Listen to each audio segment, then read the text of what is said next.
Dobrodošli u meditaciju koja će vam pomoći da se bez griže savesti učlanite u stranku. Ljudi koje viđate na televiziji svoj uspeh duguju fleksibilnoj savesti koja je rezultat višegodišnjeg vežbanja. To može biti i vaš uspeh. Zauzmite poziciju, šalim se, rano je za poziciju.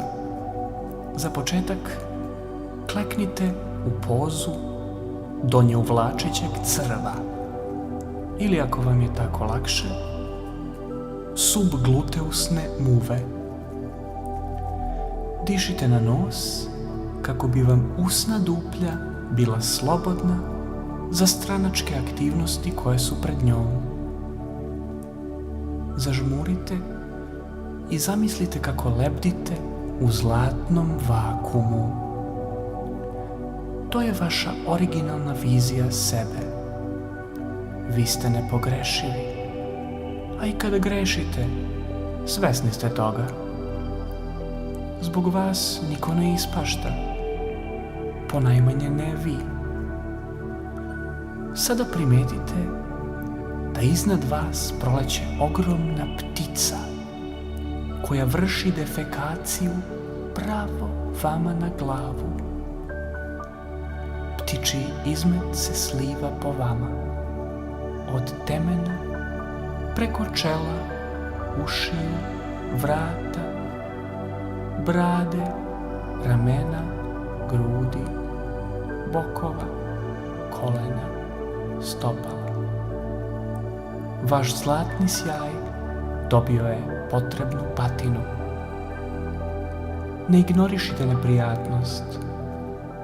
Recite sebi, posralo me je, jer sam ispod. Ispod sam, jer nemam visinu da budem iznad. Kada ptica ponovo zaseni vaš zlatni ideal, pogledajte pravo na gore i primetite da je ptičji anus i dalje širom otvoren. Govno po vama bio je samo poziv, putokaz. Spojite ruke iznad glave i poput rakete uletite u ptičju kloaku. Recite sebi, ja ne znam šta je unutra dok ne uđem. Možda je nešto lepo. I ako do sada nije bilo, bit će kada ja uđem. Bravo. Bravo. Osjetite kako se ponovo rađate, ovoga puta kao stranački član. Osjetite tu energiju.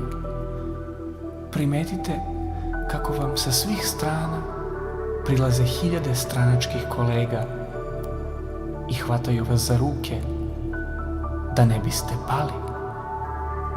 Više niste sami. Čak ni kada vam se čini da biste to možda želeli. Ne brinite ni za vašu viziju sebe. Ona je tu, pod patinom. Neće nestati, samo se nigde neće vidjeti. Vizija od sada nije vaša briga. Ima ko se time bavi. Ako osjetite da vam se od ove vežbe steže želudac, udahnite duboko i osvestite krčanje svojih creva i bol u želucu će prestati. Osjetite pozitivne efekte vežbe. Ne samo da ste i dalje dobra i poštena osoba, nego ste i heroji, jer ste izašli iz komfort zone i otisnuli se u nove moralne sfere. Sada će sve druge promjene u vašem životu biti mnogo lakše, brže, bolje.